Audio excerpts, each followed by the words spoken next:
What's going on, guys, and welcome back to another episode of the FIFA 17 career mode. This is episode number 55. And we started today's episode with some player training. Menendez now up to an 82 overall, great to see, and also a useful monthly report as well. We released quite a few players from our academy that simply have low overalls or their potential begins to drop, and they're not really good enough for our academy squad anymore. But still, there's one player who does look like the standout of our academy right now, Sean Baker, the winger, 15 years old, 61 overall, 90 to 94 potential. When he hits 16, he'll probably get promoted straight away. He looks really, really good, and although we don't need a winger, he just looks too good to leave in our academy right now, because he looks like one of those players who's got the potential to be special and comes out already good enough to play some minutes in the first team, even right from his first debut year. So he looks good, and I'm looking forward to promoting him. And also look at the squad report as well right now. You can see how the players are currently getting on in our team. Loads of good improvements for a lot of our players. Henry Davis, 18 years old, now up to 80 overall. Diego Menendez,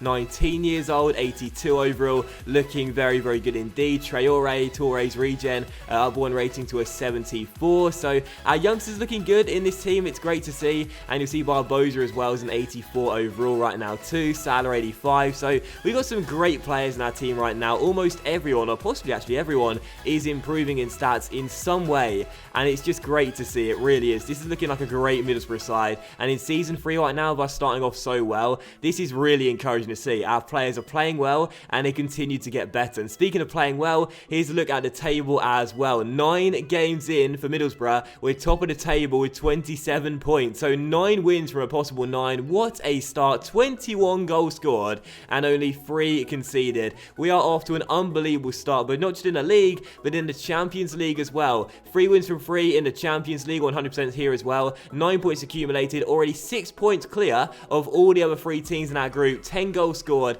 and 0 goals conceded. We have had an unbelievable start to Season 3. This has been one of my best starts to a season in any career mode save ever. It's been unbelievable, and I really, really cannot see how anyone is going to stop us, like I said in this morning's episode. Still, we take on Hull City for the first game on today's episode here, as we would take them on away from home against Mike Phelan's men. So Hull City, the first opponents of the first game in today's episode here, and the first chance felt Hull as well. Jake Livermore robbing Deronin going for goal, with the former Spurs midfielder denied by Donnarumma, who's still only conceded in 2 games this season, as it was still 0-0. Just before the break though, we were still deadlocked at 0-0. I was struggling to create chances, which is quite surprising considering how well we started this season and getting so many goals on the board already. But Deronin found Menendez here down left-hand side. He tried to take it around Odubajo with the skill moves and did do so as well. Couple of nice skill moves to get himself inside Menendez. A nice little roulette takes out Harry Maguire, goes through the shoot, but it's a great save by the goalkeeper, who turns it behind for a corner. So still goalless at the break. Hull had dominated possession in the first half.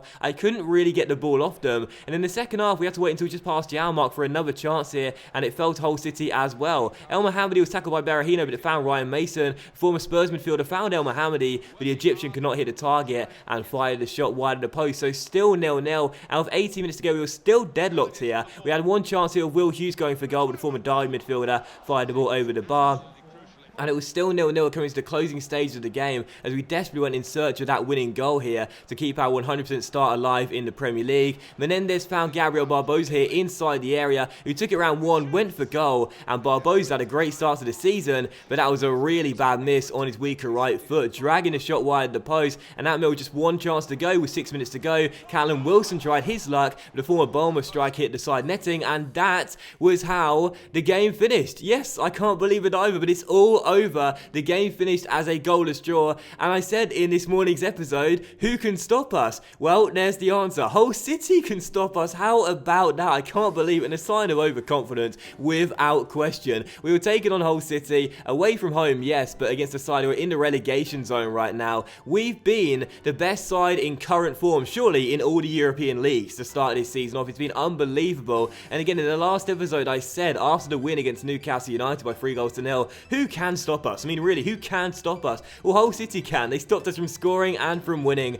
and the game did finish as a goalless draw. So it's all over, and I'm absolutely gutted about that. A really, really great beginning to Season 3, but now our 100% start does end here. But still, following the game, as you can see, how about this? The Middlesbrough came to us and said we're not on track at hitting our objective in the expanding the brand category, and I was like, yes, we are. We're supposed to increase the season ticket holders by 10%. It's at 40% right right now. It's at 40% with one season remaining. What do you mean we're not on track? Yes, we are on track. That's on track and exceeding our objectives. What are you talking about? So that was kind of weird as Davis improves there in the training to an 81 overall, which is great to see. But either way, yeah, so gutted about that game there against Hull because I didn't play especially well, but they kept holding the ball so well. And really, that was the downfall for me. I tried so hard to create chances, just couldn't do it. And the chances we had weren't taken. We had a couple of great ones late on, too, on Barbosa, putting the ball wide, Wilson into the side netting. Frustrating, but that's just how it is. We do fail to win for the first time in the league or the Champions League this season. And speaking of the Champions League, this is our second game of today's episode here against Lyon away in France. So second game of the episode here, looking to return to winning ways. First chance fell to us 25 minutes in, but Gaston Ramirez fired a shot wide. And Lyon must have watched game film from the game against Hull City and saw how they were able to stop us because they saw that Hull were able to keep holding the ball very well in that game. I couldn't get it off them. And of course, if we don't have the ball, we can't score a goal. So Lyon were looking the better side in terms of possession in this game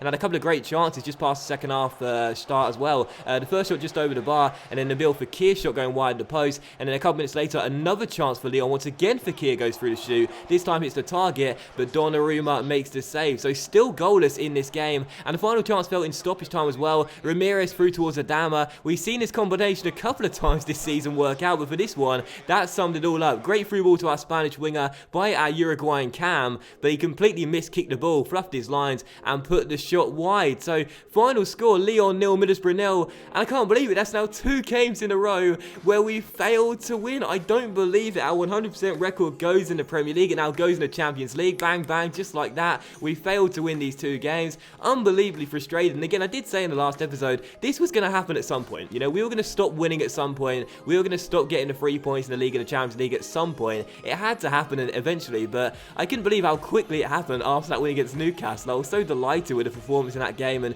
just in general how we started the season. And then 2 games in a row where we failed to win. Unbelievably frustrating. But still, following this, as you can see, my assistant manager sent me a quick email here to tell me that one of our players has their contract up come the end of the year. And I was like, well, who's that then? And then I quickly realised it's this guy, the mystery man, with no stats in any areas whatsoever, that's 2018 years old, not even a millimetre tall. He weighs absolutely nothing. He's as light as a feather and even lighter than that. He can play for any country in the world. He can play in 4 different positions, goalkeeper, goalkeeper, goalkeeper and goalkeeper. There is a slight difference between the 4 of them. He's a right-footed player, no weak foot at all. He probably doesn't have a second foot, and he's got 1-star skill moves as well. Yet despite all of that, he's got every speciality in the game, including some undefined specialities. We don't even know what he's a special at, but he's got some undefined specialities there. He doesn't want to get paid a penny either. He's fine working for free, but unfortunately, he said player demands 0 years on his contract. So I thought, despite how good this mystery guy is, despite how good the invisible man is, we're going to let him go come the end of the season because he doesn't want to commit his future to the club. He said player demands 0 years on his contract. So forget it, I don't care how good you are. If you're not buying into the Middlesbrough philosophy, then you can get out the club. We still don't know your name, bruv. I mean, seriously. But anyway, following, as you can see, Brazil came into us, gave me the job offer. I said no because there's no Valente. And then we come into the 3rd game of today's episode here as we take on West Ham back at the Riverside Stadium. He's the one we're focusing on, I think with good reason. He's certainly one that the defenders will be keeping an eye out for. Top scorer in the league with 10. And coming on the back of 2 goalless draws as well, I was really happy to be home. 2 away fixtures where we failed to even score in those games or get the win, obviously. We will now take on West Ham here, back at the Riverside Stadium, hoping to get back to winning ways. And the focus pre-game was on Saido Berahino as well. Despite not scoring in the last 2 games, he has scored 10 Premier League goals already and is looking on course to pick up the Golden Boot come the end of the season, so long as he keeps up this form and does not do a Vieto. And the first chance fell to us just 8 minutes in as well, and how relieving was this to see too. Saido Berahino would score. He was the focus pre-game, and you can see why. He brings out the dab to celebrate our first goal after 2 games without one, and Berahino now has 11 goals in the Premier League. Barbosa chips the ball into the middle, picks out his strike partner, and there is the former West Brom striker to nod it into the bottom corner and score just 9 minutes into the game. So a very, very important goal for us, that one, because obviously we're not playing too well in the last 2 games. We haven't scored a single goal. We've been looking at not like our usual self. ourselves, basically, considering how well we started this season, so attack-minded. We've been forced in 2 consecutive games. We had to score at some point, and we do here as well to make it 1-0. West Ham then had a couple of chances. First, Dimitri Payet striking off target, and then Andy Carroll denied by Gianluigi Donnarumma. And then 7 minutes before the break here, a great chance to make it 2-0. Barbosa received a through ball, went for goal. The former Liverpool goalkeeper Mignolet made the save, though, as the Belgian turned it away. So still 1-0 to the Borough. West Ham, like Hull and Lyon, were winning the possession battle at half-time and looking quite good when on the ball. But in the second half, just for the hour mark here, a great chance for him to make it 2. Menendez makes the tackle on Ayew, flicks out Ward-Prowse, who goes for goal. The former Saints man could only hit the post, and Masuaku eventually got the ball clear. So we were still leading this game by a goal to 0, but West Ham was still well in this game, and with 14 minutes to go, had a great chance to make it 1-1. Lanzini tried his luck from just inside the area, but fired it over the bar and behind for a goal kick. With 2.5 minutes on the clock, though, how about this to possibly wrap the points up late on? Will Hughes finds Salah down the right-hand side, and just watch this. Salah plays it inside towards Barbosa. Cheeky little back heel, finds Callum Wilson. Oh my goodness, how about that? Callum Clutch Wilson in the 89th minute had the chance to score a really lovely little goal there. Ball inside by Salah. Barbosa fools everyone. You think he's going to go for goal. Back heels it to Callum Wilson instead, who puts the shot wide of the post. That was absolutely gutting. What a lovely little goal that would have been, but sadly it wasn't to be. But in the grand scheme of things, it does not matter. We held on for the 1-0 win, returned to winning ways after 2 games without one, thank goodness. And of course, we're still well on course at the top of the table right now. As you can see, 11 points clear with 11 games played. But that will end today's episode of Career Mode, guys. So a massive thank you for watching. I really hope you have enjoyed it. If you have enjoyed today's episode, then please do leave a like. Likes are, of course, much appreciated, and it really helps the channel grow as well. Much love to you, and hope you had a great Saturday and enjoyed the double episode upload day. And I'll see you for the next episode of Career Mode very soon.